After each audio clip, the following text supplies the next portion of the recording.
آج اگر کوئی سسٹم کمزور ہے، حکومتیں کمزور ہیں، ادارے کمزور ہیں،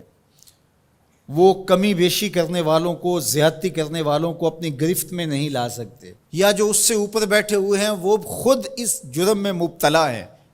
اور اس جرم میں مبتلا ہونے کی وجہ سے اپنے نیچے کے لوگوں کو وہ پکڑ نہیں سکتے کیونکہ وہ خود مجرم ہیں۔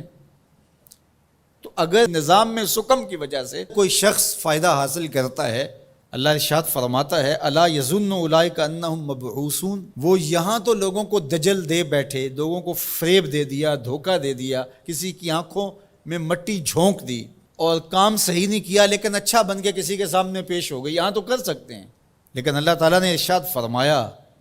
کیا وہ بھول گئے ہیں ایک ایسا دن بھی ہے جس دن وہ اٹھائے جائیں گے، لیوم عظیم، وہ بہت بڑا دن ہوگا، 50,000 سال کے برابر ایک دن ہوگا، خوف وحشت ابدان پہ طاری ہوگی، اور اتنا گرم کہ آج سورج کا رخ الٹا ہے،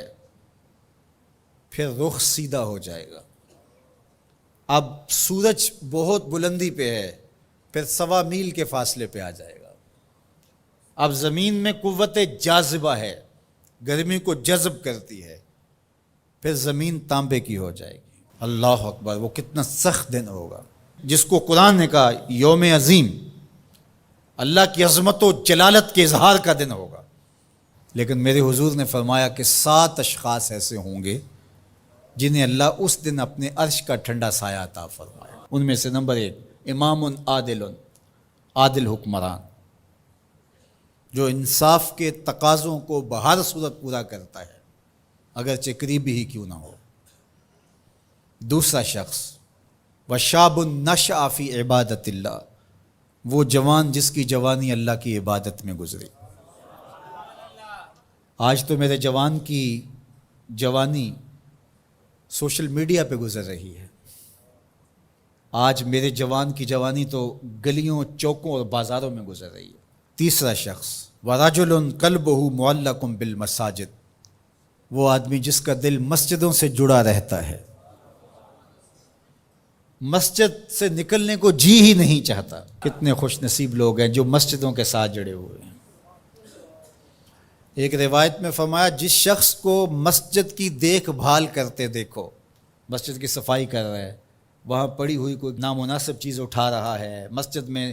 روشنی کا انتظام کر رہا ہے، مسجد میں خوشبو کا انتظام کر رہا ہے، مسجد کے کاموں میں لگا ہوا، اگر کسی شخص کو دیکھو اس کے ایمان کی گواہی دے دو، یہ بندہ مومن ہے، یہ مسلمان بندہ ہے۔ تو فرمایا چوتھا شخص وَرَجُلٌ دَعَتْهُ امْرَأَةٌ ذَاتُ مَنْصِبٍ وَجَمَالٍ فَقَالَ إِنِّي أَخَافُ اللَّهَ، وہ جوان جس کو کسی خاتون نے دعوت گناہ دی اور صاحب منصب بھی تھی، صاحب جمال بھی تھی، اور قدموں میں حسن بچھنے کے لیے خود بےتاب ہوا، اور اس جوان نے آگے سے کیا کہا انی اخاف اللہ، تیری بات کیسے مانوں، رب سے ڈر لگتا ہے۔ تو حضور نے فرمایا قیامت کے دن جب دھوپ کڑک رہی ہوگی اللہ اس کو اپنے عرش کا ٹھنڈا سایہ عطا فرماتا ہے۔ پھر ارشاد فرمایا وَرَجُلَانِ تَحَابَّا فِي اللَّهِ اجْتَمَعَا عَلَيْهِ وَتَفَرَّقَا إِلَيْهِ، وہ 2 آدمی جو اللہ کے لیے پیار کرتے تھے، جب آپس میں ملے تو اللہ کے لیے، اور آپس میں اگر ان کی دوری ہوئی تو وہ بھی اللہ کے لیے۔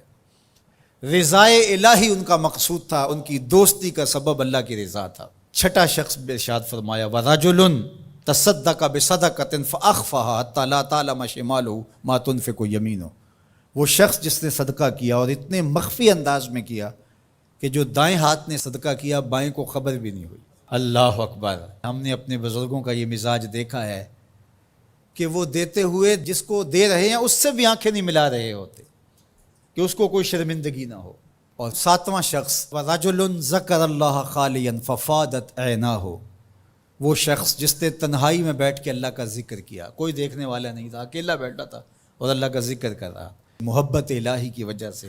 اس کی آنکھوں میں آنسو امڈ آئے۔ تو میرے اور آپ کے آقا و مولا فرماتے ہیں قیامت کے دن جب کوئی سایہ نہیں ہوگا اللہ اسے اپنے عرش کا ٹھنڈا سایہ عطا فرمائے۔ اللہ ہمیں رحمت للعالمین کا صدقہ جہنم کی سختیوں سے نجات عطا کرے اور ایسے اعمال بجا لانے کی توفیق دے جو جنت کے راستے کا سبب بنے اور جہنم سے آزادی کا مجدہ جاں فضا بنے۔